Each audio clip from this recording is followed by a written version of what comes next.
क्या आप सच में आजाद हैं या आप एक ऐसी जेल में जी रहे हैं जिसे आप देख भी नहीं सकते? ओशो के अनुसार असली जेल सलाखों और स्टील से नहीं बनी है। यह आपके अपने मन द्वारा ईंट दर ईंट बनाई गई है। इसकी दीवारें आपके विचार हैं, इसका जेलर आपका अहंकार है। और हम में से ज्यादातर लोग अपना पूरा जीवन इन दीवारों के भीतर बिता देते हैं, इस बात से पूरी तरह अनजान कि हम ही कैदी हैं। हम अपनी कंडीशनिंग की जानी पहचानी सीमाओं को विशाल खुला आसमान समझ लेते हैं। हम सोचते हैं कि हमारे दिमाग में चलने वाली लगातार बकवास ही एकमात्र सुनने लायक आवाज है। चलिए एक पल के लिए ईमानदार बने। आप अपने दिन का कितना हिस्सा सचमुच यहां होते हैं और कितना हिस्सा अपने ही दिमाग की भूल भुलैया में पूरी तरह खोए रहते हैं? आप अपनी कार चला रहे हैं, लेकिन आप सच में सिर्फ ड्राइव नहीं कर रहे हैं। आप कल की किसी बहस को फिर से दोहरा रहे हैं, उस बेहतरीन जवाब के बारे में सोच रहे हैं जो आपको देना चाहिए था। आप अपनी मेज पर बैठे हैं, लेकिन आप सच में काम नहीं कर रहे हैं। आप उत्सुकता से अगले हफ्ते होने वाली मीटिंग की कल्पना कर रहे हैं और उन सभी तरीकों के बारे में सोच रहे हैं जिनसे वह गलत हो सकती है। आप किसी ऐसे व्यक्ति के साथ हैं जिसे आप प्यार करते हैं, लेकिन आप वास्तव में उनके साथ नहीं हैं। आप अपनी हकीकत की तुलना किसी कल्पना से कर रहे हैं या भविष्य की चिंता कर रहे हैं। मानसिक जेल में रहना ऐसा ही होता है। आप हमेशा अनुपस्थित रहते हैं। आपका शरीर यहां है, लेकिन आपका मन कहीं और ही है, अतीत में अटका हुआ या भविष्य को लेकर चिंतित। ओशो ने इसे सीधे सीधे कहा, आपका मन ही जेल है। आप जेल में नहीं हैं, आप ही जेल हैं। यह एक बहुत ही परेशान करने वाला विचार है, क्योंकि अगर आप मानते हैं कि आप आजाद हैं, तो आप कभी भागने की कोशिश भी नहीं करेंगे। पहला और सबसे साहसी कदम सिर्फ दीवारों को देखना है। यह जेल मन की अथक, बिना रुके चलने वाली गतिविधि से बनी है। यह एक ऐसी मशीन है जिसे जन्म से ही माता-पिता, शिक्षकों और समाज द्वारा प्रोग्राम किया गया है, जो विश्वासों, भयों, निर्णयों और महत्वाकांक्षाओं से भरी है। और यह बस ऑटो पायलट पर चलती है। यह प्रतिक्रिया करती है, यह न्याय करती है, यह चिंता करती है, यह इच्छा करती है, सब कुछ आपकी सचेत अनुमति के बिना। यह एक लगातार पृष्ठभूमि का शोर है जो लगभग कभी नहीं रुकता। असली त्रासदी यह है कि हम मानने लगते हैं कि यह शोर हम हैं। हम सोचते हैं कि अराजक, विरोधाभासी विचारों की धारा ही हम हैं। हम कहते हैं, मैं गुस्से में हूं, मैं एक असफल व्यक्ति हूं, मैं सफल हूं।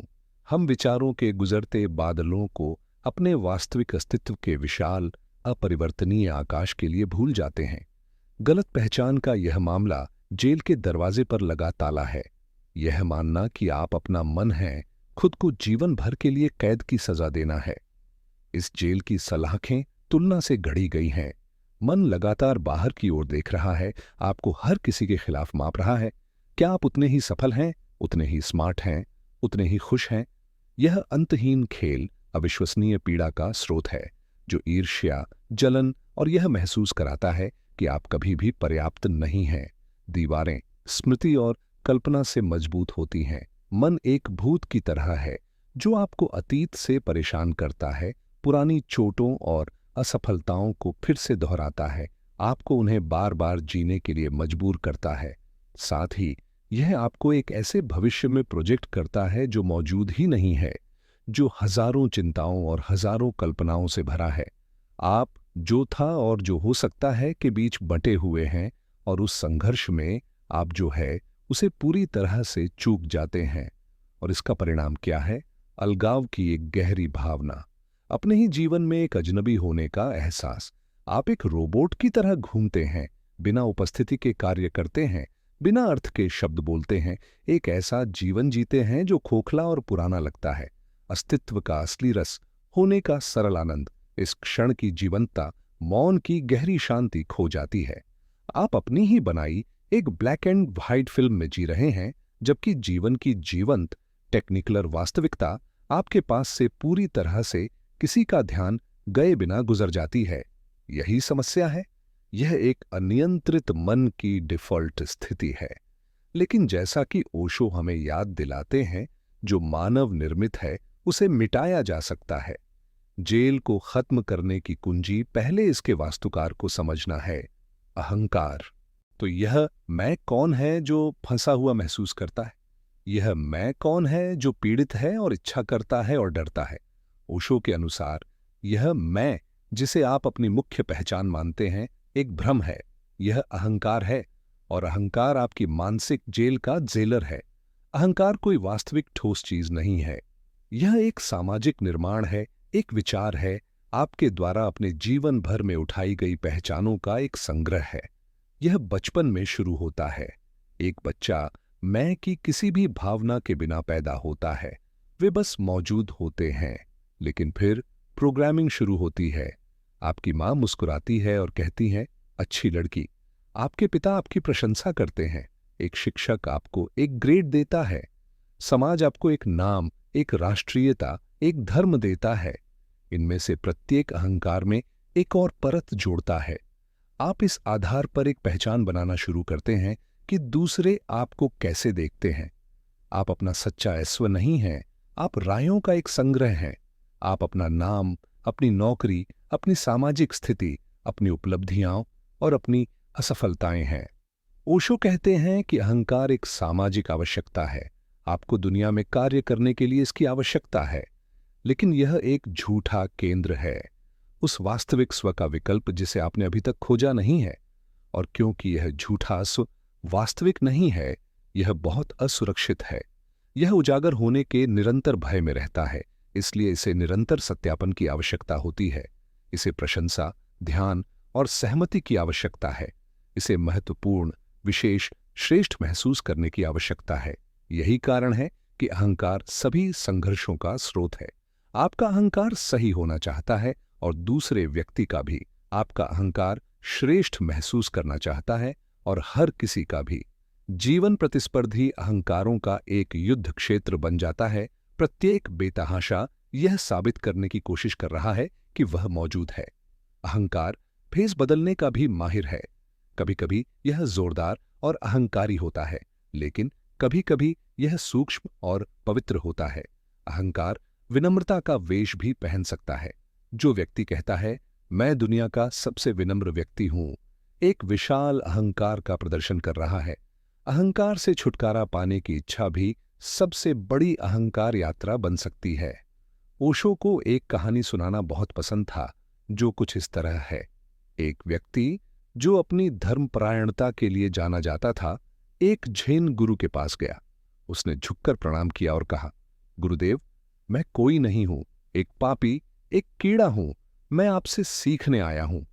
गुरु ने उसकी ओर देखा, फिर अपने शिष्यों की ओर मुड़कर कहा, इस आदमी को तुरंत बाहर निकाल दो, यह अहंकार से भरा है।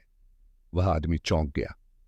लेकिन गुरुदेव, उसने विरोध किया, मैं विनम्र हो रहा था। मैंने कहा कि मैं एक कीड़ा हूं। गुरु ने उत्तर दिया, और यह मैं कौन है जो कीड़ा होने पर इतना गर्व कर रहा है? एक कीड़ा भी इतने निश्चित रूप से अपने कीड़ेपन की घोषणा नहीं करता। जाओ और तब वापस आना जब तुम इस मैं को गिरा चुके हो। अहंकार मैं यह हूं, मैं वह हूं कि इस खेल पर जीवित रहता है। यह पहचान की एक प्रक्रिया है। आप अपने शरीर के साथ पहचान करते हैं, इसलिए आप बुढ़ापे और मृत्यु से डरते हैं। आप अपने मन के साथ पहचान करते हैं, इसलिए आप हर गुजरते विचार से इधर उधर उछाले जाते हैं। आप अपनी संपत्ति के साथ पहचान करते हैं, इसलिए आप उन्हें खोने के डर में जीते हैं। हर पहचान आपकी जेल की कोठरी पर एक और सलाख है। स्वतंत्रता गैर पहचान है। ओशो अहंकार की तुलना एक छाया से करते हैं। एक छाया का कोई पदार्थ नहीं होता, यह सिर्फ प्रकाश की अनुपस्थिति है। अहंकार जागरूकता की अनुपस्थिति है। यह केवल तब मौजूद होता है जब आपकी अपनी चेतना का प्रकाश भीतर की ओर नहीं चमक रहा होता है। आप एक छाया से नहीं लड़ सकते। इससे छुटकारा पाने का एकमात्र तरीका प्रकाश लाना है। उसी तरह अहंकार से मुक्त होने का एकमात्र तरीका इससे लड़ना नहीं है, बल्कि इस पर जागरूकता का प्रकाश लाना है। जब आप अहंकार को देखना शुरू करते हैं तो एक अलगाव होता है। आप महसूस करते हैं कि आप अहंकार नहीं हैं, आप वह हैं जो इसे देख रहा है। अहंकार प्रदर्शन है, आप दर्शक हैं।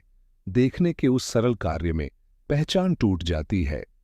जेलर अपनी शक्ति खो देता है।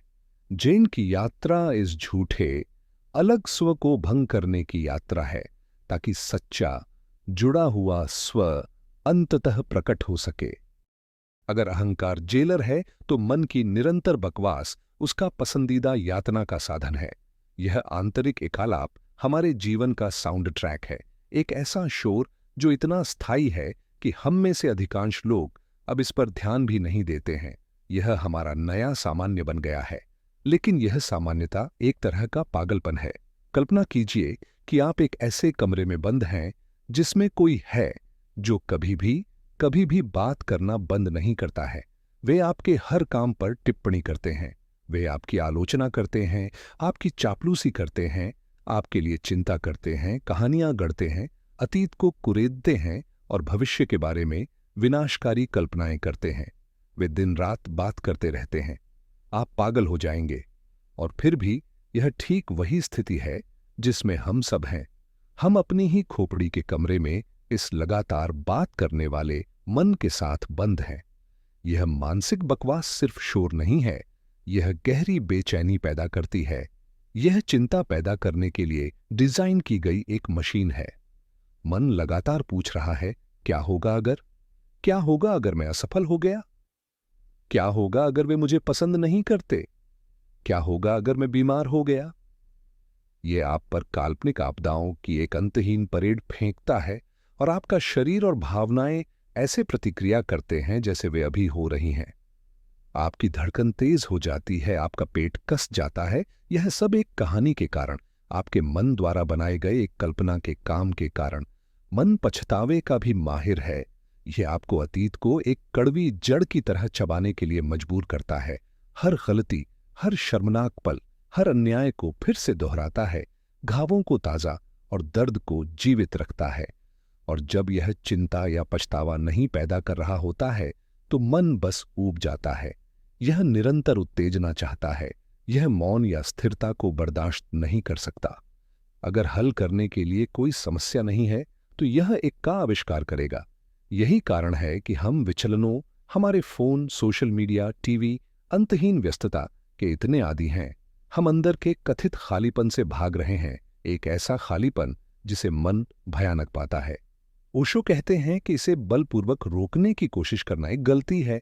यह सिर्फ और अधिक संघर्ष पैदा करता है। एक विचार को दबाने की कोशिश करना एक बीच बॉल को पानी के नीचे रखने की कोशिश करने जैसा है। जिस क्षण आप आराम करते हैं वह और भी अधिक बल के साथ ऊपर आती है। यह विचार कि आपको सोचना बंद कर देना चाहिए एक मौलिक गलतफहमी है। इसके लिए एक अद्भुत जैन कहानी है।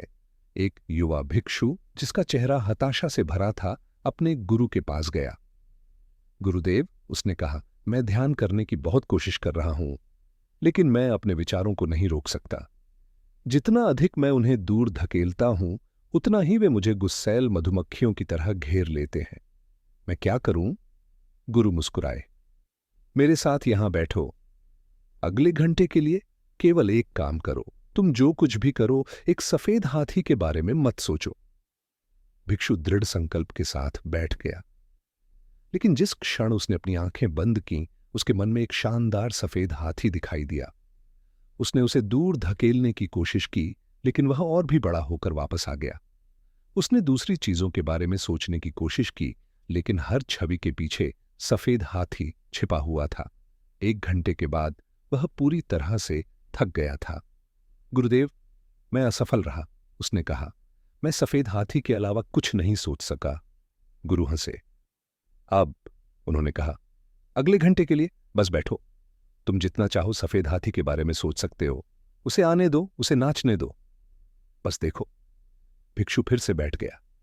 कुछ मिनटों के लिए सफेद हाथी उसके मन में परेड करता रहा, लेकिन क्योंकि वह अब उससे लड़ नहीं रहा था, वह जल्द ही उससे ऊब गया। हाथी फीका पड़ने लगा। अन्य विचार आए और चले गए। भिक्षु ने उन सभी को बिना किसी प्रतिरोध के बस देखा। जल्द ही उसका मन शांत, विशाल और स्थिर हो गया। यही ओशो के दृष्टिकोण का सार है। समस्या सोच नहीं है, यह हमारी इसके साथ पहचान और इसके प्रति हमारा प्रतिरोध है। समाधान, जैन कुंजी, यह महसूस करना है कि आप विचारक नहीं हैं। आप वह जागरूकता हैं जो सोच को देखती है। जब इस जेल का सामना होता है तो हमारी पहली प्रवृत्ति लड़ने की होती है। हम अपने मन को शांत करने, अहंकार को नष्ट करने की कोशिश करते हैं, लेकिन ओशो एक बिल्कुल अलग रास्ते की ओर इशारा करते हैं, एक ऐसा रास्ता जिसे उन्होंने झेन में सिद्ध पाया।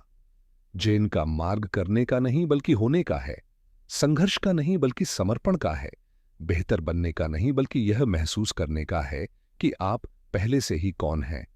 ओशो ने झेन को कुछ पूरी तरह से अनूठा माना, एक ऐसा फूल जो ज्ञान की दो महान धाराओं के मिलन से पैदा हुआ, भारत से बुद्ध की अंतर्दृष्टि और चीन से लाओ त्से की प्राकृतिक सहजता। यह हठधर्मिता वाला कोई धर्म नहीं है, यह बुद्धि के लिए कोई दर्शन नहीं है। झेन वास्तविकता की ओर एक सीधा संकेत है, एक अनुभव जिसे जीना पड़ता है। इसका पूरा उद्देश्य, ओशो ने कहा, आपको अपने सिर से बाहर निकालना है। झेन का केंद्रीय रहस्य, मास्टर कुंजी, इस बात में बदलाव है कि आप खुद को कौन मानते हैं। समाधान मन को मारना नहीं है, बल्कि इससे परे एक ऐसी अवस्था में जाना है जिसे ओशो ने नो माइंड कहा। इसका मतलब खाली सिर होना नहीं है। नो माइंड मन से नीचे नहीं है, यह मन से परे है। यह एक ऐसी अवस्था है जहां सोचना अब एक मजबूरी नहीं है। मन एक सुंदर उपकरण बन जाता है जिसे जरूरत पड़ने पर इस्तेमाल किया जा सकता है, लेकिन अन्यथा यह मौन में रहता है। तो आप वहां कैसे पहुंचते हैं? कुंजी यह है कि विचारक बनना बंद करें और दृष्टा बने। ओशो ने इसे स्वयं से मुक्ति कहा। यह अजीब लगता है ना? हमने गरीबी या उत्पीड़न से मुक्ति के बारे में सुना है, लेकिन खुद से मुक्ति, यह अंतिम स्वतंत्रता है। इसका मतलब उस झूठे निर्मित अहंकार से मुक्ति है। यह वह स्वतंत्रता है जो तब आती है जब आप कोई बनने की कोशिश करना बंद कर देते हैं और बस जीवन को अपने माध्यम से व्यक्त होने देते हैं। इसे समझाने के लिए जिन गुरु जटिल तर्कों का उपयोग नहीं करते हैं, वे शिष्यों को उनकी मानसिक लीक से बाहर निकालने के लिए कहानियों और विरोधाभासों का उपयोग करते हैं। एक छात्र एक जैन गुरु के पास आया और पूछा, वास्तविकता की प्रकृति क्या है? गुरु, जो चाय पी रहे थे, ने कुछ नहीं कहा। उन्होंने बस एक छड़ी उठाई और छात्र को मारा। छात्र हैरान, गुस्से में था। वह अगले दिन फिर आया और फिर से पूछा। गुरु ने उसे फिर मारा। यह कई दिनों तक चलता रहा। अंत में जैसे ही गुरु ने छड़ी उठाई, छात्र को अंतर्दृष्टि का एक झोंका आया। उस शुद्ध विचार मुक्त जागरूकता के क्षण में, बस प्रहार की आशंका में, वह पूरी तरह से मौजूद था। वह वास्तविकता के बारे में सोच नहीं रहा था, वह ही वास्तविकता था। वह जोर से हंसा और अपने गुरु को प्रणाम किया। यह झेन का सीधा संकेत है। यह बुद्धि को दरकिनार करता है। यह वैचारिक मन को चकनाचूर कर देता है और आपको वर्तमान क्षण के कच्चे अनुभव में मजबूर करता है। झेन कुंजी आप में कुछ भी नहीं जोड़ती है। यह बोझ उतारने की एक प्रक्रिया है। यह उन झूठी परतों को हटाने के बारे में है जिन्हें समाज ने आप पर ढेर कर दिया है, ताकि आपका मूल चेहरा, वह चेहरा जो आपके जन्म से पहले था, प्रकट हो सके। यह रास्ता दुनिया को त्यागने के बारे में नहीं है। यह हर सामान्य क्रिया में जागरूकता लाने के बारे में है। जेल अवधारणाओं से बनी है, अच्छा और बुरा, सही और गलत, सफलता और असफलता। झेन सीधे अनुभव की तलवार से इन सबको काट देता है। यह आपसे अपने सिद्धांतों को छोड़ने और बस देखने के लिए कहता है। उस सरल गैर निर्णयात्मक देखने में जंजीरें टूटने लगती हैं। यही झेन कुंजी है, सोचने से देखने की ओर, करने से होने की ओर एक क्रांतिकारी बदलाव। झेन कुंजी जागरूकता है। उस कुंजी को घुमाने की विधि साक्षी भाव का अभ्यास है, या जिसे भारतीय परंपरा में साक्षी कहा जाता है। ओशो का मानना था कि यह सभी ध्यानों का मूल है, वह परम रसायन जो अचेतन मन को शुद्ध सोने में बदल देता है। तो साक्षी क्या है? साक्षी आपका वह हिस्सा है जो हमेशा देख रहा है लेकिन कभी शामिल नहीं होता है। यह दृष्टा है, दृश्य नहीं। इसके बारे में सोचें। आप अपने शरीर, उसके दर्द और सुखों को देख सकते हैं। चूंकि आप इसे देख सकते हैं, आप यह नहीं हो सकते। आप अपने विचारों को देख सकते हैं जैसे वे आपके मन के पर्दे पर तैरते हैं। चूंकि आप उन्हें देख सकते हैं, आप वे नहीं हो सकते। आप अपनी भावनाओं, क्रोध, उदासी, आनंद को देख सकते हैं जैसे वे तूफानों की तरह आते और जाते हैं। चूंकि आप उन्हें देख सकते हैं, आप वे नहीं हो सकते। तो यह दृष्टा कौन है? यह अपरिवर्तनीय उपस्थिति जो हमेशा बदलते शो को देखती है, वही साक्षी है। वही साक्षी है, वही आपकी वास्तविक प्रकृति है। यह अभ्यास भ्रामक रूप से सरल है। इसे कहीं भी कभी भी किया जा सकता है। इसका पूरा बिंदु आपके और आपके मन के बीच थोड़ी दूरी, एक अंतराल बनाना है। आप बस अपने विचारों को ऐसे देखते हैं जैसे आप नदी के किनारे बैठे हों, पानी को बहते हुए देख रहे हों। आप नदी को रोकने की कोशिश नहीं करते, आप उसमें तैरते मलबे का न्याय नहीं करते, आप बस देखते हैं। तो इसकी कल्पना करें, क्रोध का एक विचार उठता है। पुरानी आदत इसे तुरंत पकड़कर कहना है, मैं गुस्से में हूं।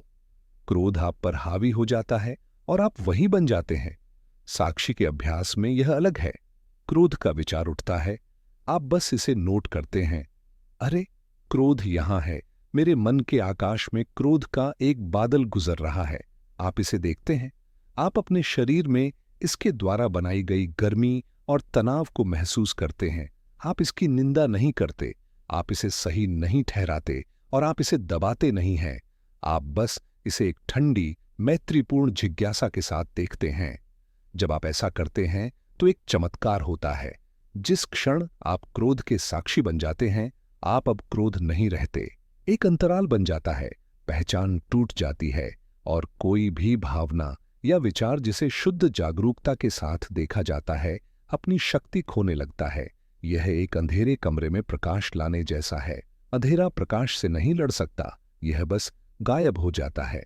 क्रोध बिना निर्णय के देखा गया उठेगा, चरम पर पहुंचेगा और फिर आपकी चेतना के महासागर में वापस विलीन हो जाएगा। यह दमन नहीं है। दमन किसी चीज को अवचेतन में धकेलना है जहां वह बस सड़ता रहता है। साक्षी बनना अतिक्रमण है। आप भावना को ऊपर आने देते हैं, लेकिन आप वह नहीं बनते। इसे देखने के कार्य में ही यह रूपांतरित हो जाता है। आप इसका अभ्यास हर चीज के साथ कर सकते हैं। जब आप चल रहे हों तो अपने पैरों के जमीन पर होने की भावना के साक्षी बने। जब आप खा रहे हों तो स्वाद और बनावट के साक्षी बने। हो तो बस अपना जवाब न बनाएं, उनके शब्दों के साक्षी बने, अपनी खुद की प्रतिक्रियाओं के साक्षी बने। यही मास्टर रहस्य है। हर पल जब आप दृष्टा बनना याद रखते हैं तो आप जेल की दीवार को तोड़ रहे होते हैं, जबकि आप कहीं भी साक्षी का अभ्यास कर सकते हैं। जैन इस जागरूकता को विकसित करने के लिए एक औपचारिक अभ्यास भी प्रदान करता है। इसे जाजैन कहा जाता है। झा का अर्थ है बैठना और जैन का अर्थ है ध्यान। तो जाजैन बैठकर ध्यान करना है, लेकिन जैन की सच्ची भावना में जेजन ध्यान करना नहीं है। जिस क्षण आप कुछ करने की कोशिश कर रहे होते हैं, आप पहले ही संघर्षरत मन को पिछले दरवाजे से अंदर ले आए हैं। जेजन पूरी तरह से वर्तमान में होने के बारे में है। ओशो ने इसे गहरी अव्यस्तता की स्थिति के रूप में वर्णित किया। यह बस बैठना है, कुछ नहीं करना है। यह आसान लगता है ना? लेकिन यह शायद दुनिया की सबसे कठिन चीजों में से एक है। बस बैठना, बिना किसी कार्य या व्याकुलता के, आधुनिक मन के लिए एक गहरी चुनौती है। हम अपने आत्म मूल्य की पूरी भावना को इस बात से जोड़ते हैं कि हम क्या करते हैं। जब हम करना बंद कर देते हैं तो हमें खुद का सामना करने के लिए मजबूर होना पड़ता है, और यह भयानक हो सकता है। अभ्यास स्वयं सभी जटिलताओं से रहित है। आप एक आरामदायक मुद्रा में बैठते हैं, एक कुशन या कुर्सी पर, अपनी रीढ़ सीधी लेकिन अकड़ी हुई नहीं, और आप बस बैठते हैं। आप कोई मंत्र नहीं जपते, आप ध्यान केंद्रित नहीं करते, आप ध्यान करने की कोशिश भी नहीं करते। तो आप क्या करते हैं? कुछ नहीं। आप बस अपनी जागरूकता को अपनी सांस की प्राकृतिक लय पर टिकने देते हैं। जब विचार आते हैं, और वे आएंगे, तो आप उनसे लड़ते नहीं हैं, आप उनका अनुसरण नहीं करते हैं। आप बस उन्हें स्वीकार करते हैं, जैसे आकाश में गुजरते बादल, और धीरे धीरे अपनी जागरूकता को अपने बैठने पर वापस ले आते हैं।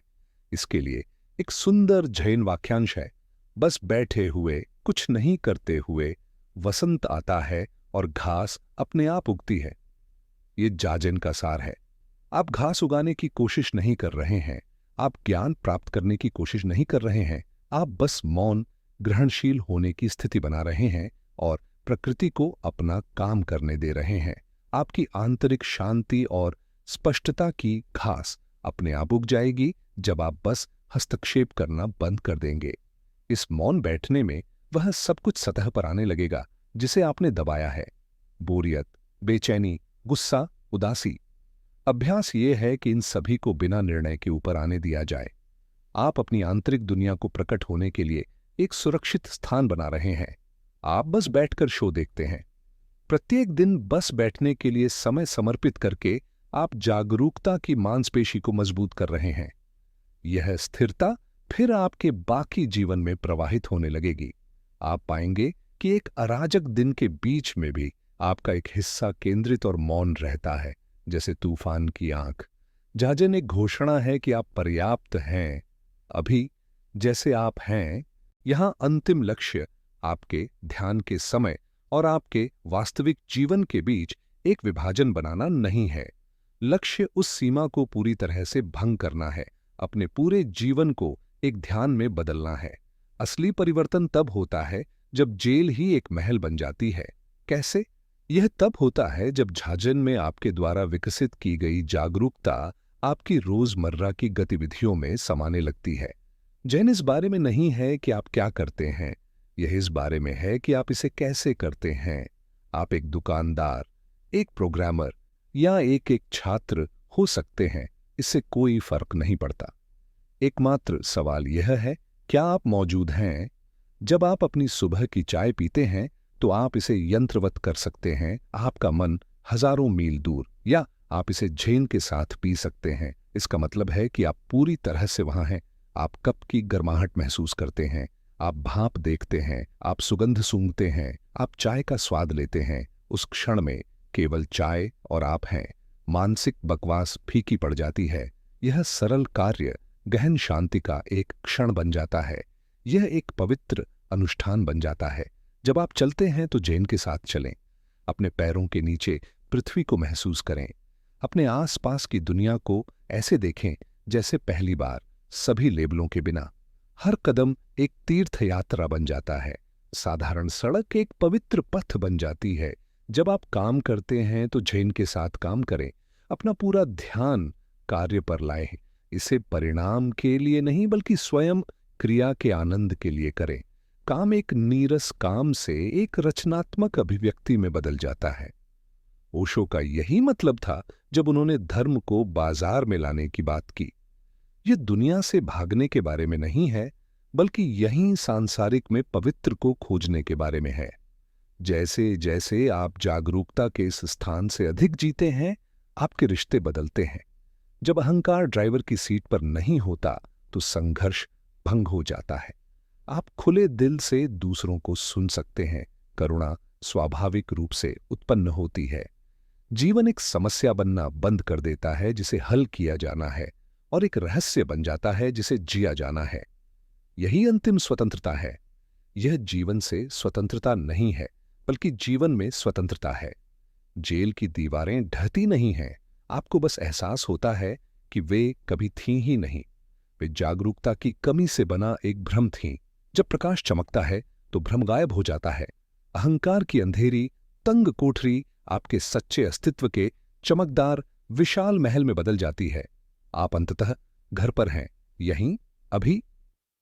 अगर इसमें से कुछ भी आपके साथ प्रतिध्वनित हुआ है, अगर आप अपनी खुद की जेल की चाबी खोजने के लिए एक हलचल महसूस करते हैं, तो मैं आपको इस यात्रा को जारी रखने के लिए आमंत्रित करता हूं। चेतना और स्वतंत्रता में और अधिक अन्वेषणों के लिए चैनल को सब्सक्राइब करें।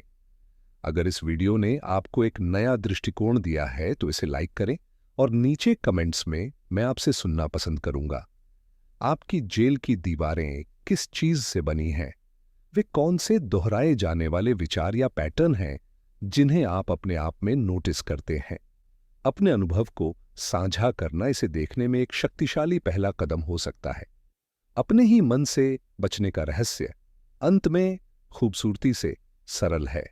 यह कोई रहस्य नहीं है जिसे आपको अर्जित करना है, या कोई ऐसी जगह है जहां आपको यात्रा करनी है।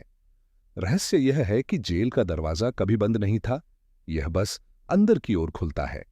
ओशो जैन के ज्ञान के माध्यम से हमें याद दिलाते हैं कि हमारी सारी पीड़ा गलत पहचान के एक मामले से आती है। हमने बकवास करने वाले मन को, अपनी सच्ची आवाज, नाजुक अहंकार को अपना वास्तविक स्व और जेल को अपना घर मान लिया है। स्वतंत्रता का मार्ग कोई लड़ाई नहीं है, यह देखने का, साक्षी होने का, जागरूक होने का मार्ग है। यह अपने मन से पहचान छोड़ने और उस मौन विशाल जागरूकता में आराम करने का कोमल क्षण प्रतिक्षण अभ्यास है जो आप वास्तव में हैं। चाबी अभी आपके हाथ में है। यह आपकी वर्तमान रहने की क्षमता है।